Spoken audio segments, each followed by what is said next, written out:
It's the end of the day with Ray. Hello, my friends. It's time for Master Service Providers Part 2. Today, I want to talk about the three main master service providers that are in the document imaging channel trying to help those folks pivot into IT services. The first one to be All Covered, owned by Konica Minolta. The other one is Collabrance, owned by Great America Leasing. And then the third one would be ConnectWise. ConnectWise, back in 2019, bought a company called Continuum, which was a master service provider, and they rolled them into the ConnectWise platform. ConnectWise is a PSA tool.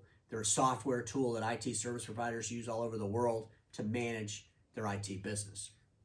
And today, I think we're not asking these folks enough questions. When I look at my friends in the document imaging channel and I hear the rhetoric that these master service providers say out in the marketplace, it scares me a little bit because there's too many unknowns. In the first episode, I talked about why I'm not a big fan of the master service provider platform. So if you want to know more about that, you got to watch the first episode. I'm not going to redo it here today.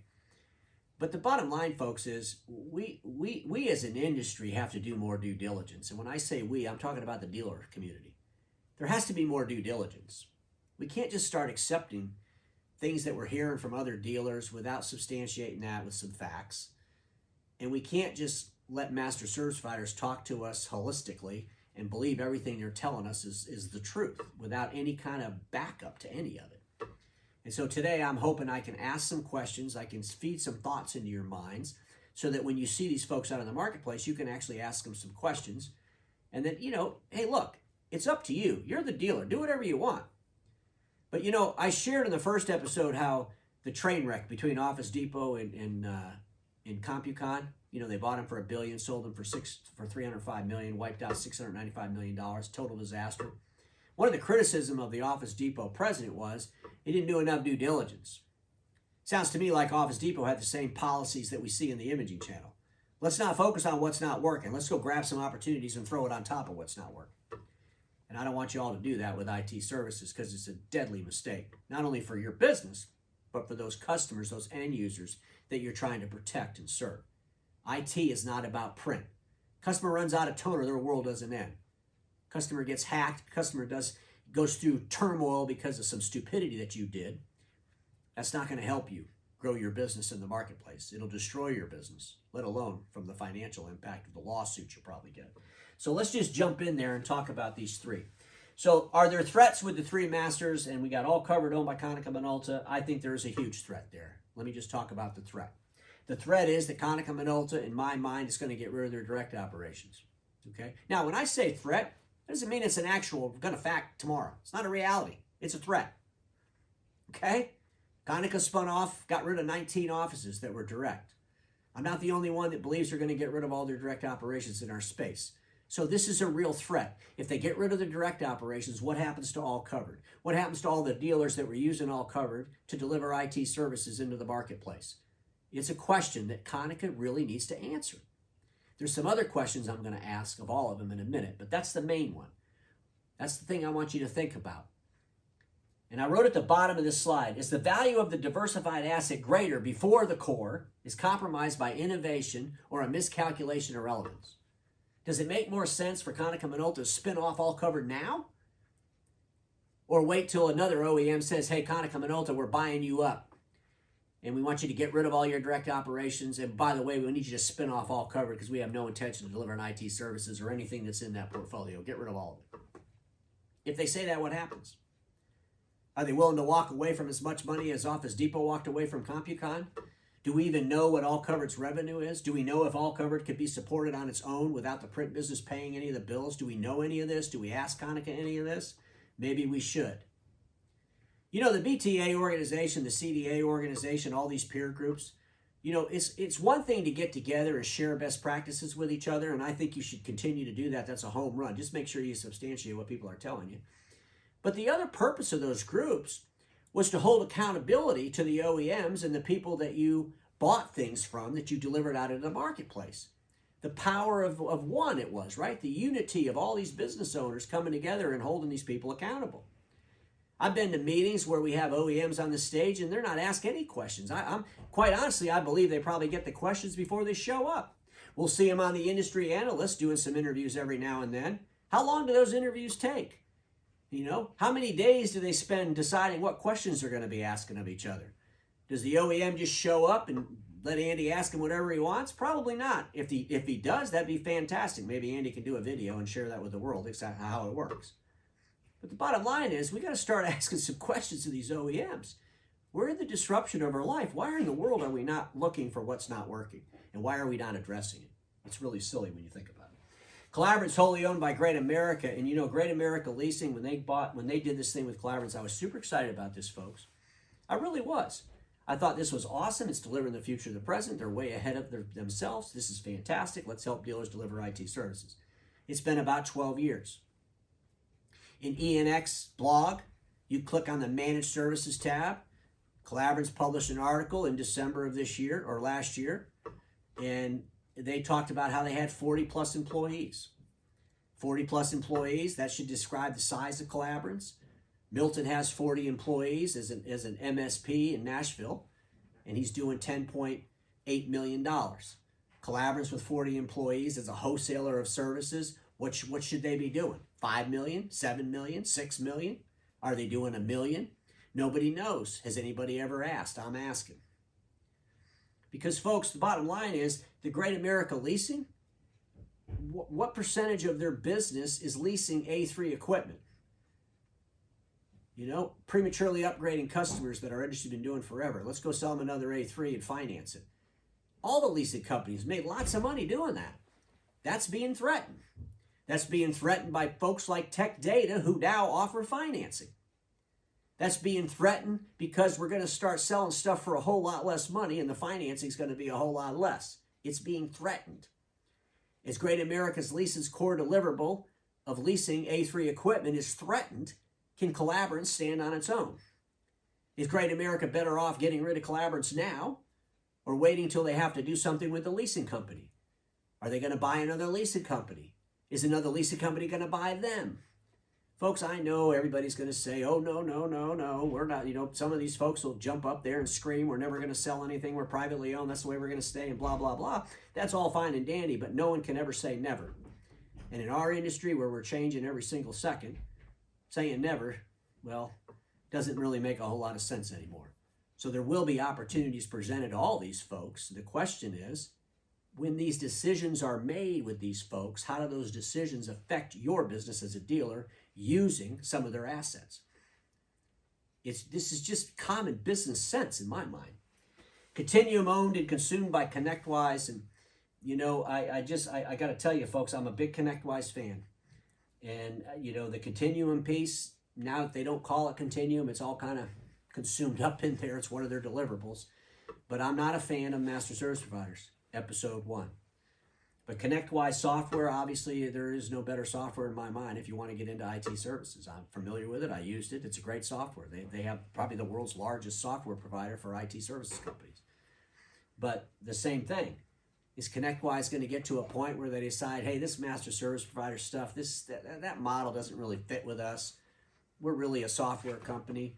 We want to keep developing software and helping MSPs get better and better and better. And being a master service provider is not helping us do that. I'm not saying they're going to do it. I'm just asking the question. Could they do it? You know, Continuum was always owned by private equity, right? And no one ever knew what they were doing. And the bottom line is, we don't know. And ConnectWise was an extremely profitable company. It was a home run. When Arnie Bellini sold that, the balloons were flying all over the place, man. That was one of the largest sales in the space, right? Remember that? It was exciting. When Continuum was bought by ConnectWise, you barely heard anything about it. They announced it at their meeting, and that was the end of it. The ex-president of Continuum just kind of went off. There wasn't anything described, how much revenue they had or any of that stuff. What if people knew it? What is the numbers? So now let's get into some more beefier questions, because these are the questions that we really got to start asking these folks. And I broke it down into, you know, there's, I don't know, 6 or 7 questions. Let me move my screen here for a second. You guys copy and paste that thing. I don't care. Take these questions, reformat them, do whatever you want, but hopefully it'll spark your imaginations to ask some questions. And here's one of the questions. What are the masters, managed service providers, average revenue of their company? So if you went to ConnectWise and you said, hey, all the people that are using you as a master service provider, what are those companies' annual revenues? And you might be surprised by the number, folks. I'm going to tell you right now, it's not going to be big. The average number is going to be small, probably sub $3 million in revenue. Okay? Now, they have bigger customers, but the MSPs that are using the master service provider platform, that's the one we want to know, okay? And here's the other thing. Don't count the print dealer's revenue. So in other words, if you're meeting with ConnectWise and they say, oh, we have some print dealer or something, we got a $100 million company using our stuff. That doesn't mean they're using their master service provider platform. That just means they bought their software. There's two different animals there. And this is why it's really struggling for me that they've merged all this stuff together. And the folks in the imaging channel think ConnectWise is a master service provider. ConnectWise is a software tool, one of the best in the world, that happens to have a master service provider platform. There's two different things going on there. But we need to clearly define what that revenue is. I've heard, and this was the Continuum days, I've heard where they would talk about how they have an OEM as an example in our space that's just killing it. Largest customer in the print space, they're killing it. And I always question that. What does that mean, that they're out in the marketplace selling it to end users? Or did you just sell your platform to them themselves? So in other words, all their employees are on the platform. All their servers are being backed up in your centers, and they're using your NOC services. Is that what you mean? Or do you mean they're out there selling end users your services? You got to know that. See, if you don't know the difference, you'll think, oh, man, that's fantastic. They're doing that well. Boy, I got to get into that. Unsubstantiated, and we don't want to find out what's not working. What's the average MSP's end users deal size? This is critical. You want to move upscale, and I talked about this in episode 1. If the average revenue coming from an end user is $2,000 a month, and you're the person that wants to play in the $20,000 or $30,000 a month, how's that going to work for you? I mean, you should know it. And if you ask them that question and they come to you and say 90% of our customers are doing less than $4,000 a month in services to their end users, can you really fit a business model in there where you're going to do 50 and 60, 10, 20? That was in episode 1. Go watch it. What does the master service provider save you in dollars? This is a question that I don't think a lot of people even know the answer. You know, they meet the master service provider at a meeting, they get all excited, they sign up with them, they barely put a business plan together to deliver IT services, and now they don't even know what they're actually saving by using them, because they didn't take the time to put a budget together or what it would cost them to go into the marketplace if they didn't have a master service provider. You better know your numbers, because you might get to a point where you can't scale a master service provider. So you might find out, my gosh, some of this stuff, there's some things a master service provider might be able to do for you, but you don't need to do it all with them, right? You might start realizing, man, I just need to do this myself. I could save a lot more money. I could increase my EBITDA. What are the master service providers' capacity? You know, this goes back to our friends over at Collabrance. You got 40 plus employees. What's the capacity of that? How many of those employees are on the help desk? How many of those employees are experts? You know, Collabrance will have a stack. In that stack, there'll be products. How many people are experts on the products in the stack? 1 person, 2 people, 3 people? Can people go on vacation? I mean, how does all that look? Are you investigating that? These are people you're getting in partnerships with to deliver IT into the marketplace to your end users. And you have to ask these questions. You have to be completely aware of the situation of the master, 100% aware. Interview the customers with the highest revenue and the lowest revenue. When you want to go with a master service provider, ask them, I want to talk to your biggest customer. And then you're going to find out that the biggest customer just buys their services, but doesn't mean they sell them. Or you're going to find out that their biggest customer is killing it. Their biggest customers out there selling $50,000, $60,000 a month service contracts to their end users, and everything's fantastic. And Ray's crazy. We could do it just fine. That would be fantastic. But if we ever ask the question, what about the smaller customers? How does it work? Is your master service provider helping you move upstream? Are they doing everything they can to help you move upstream, or are they just content if you keep bringing them $2,000 customers? Folks, I think they're great questions. Why wouldn't you ask them? Evaluate the masters or consultant spokespersons. This is important.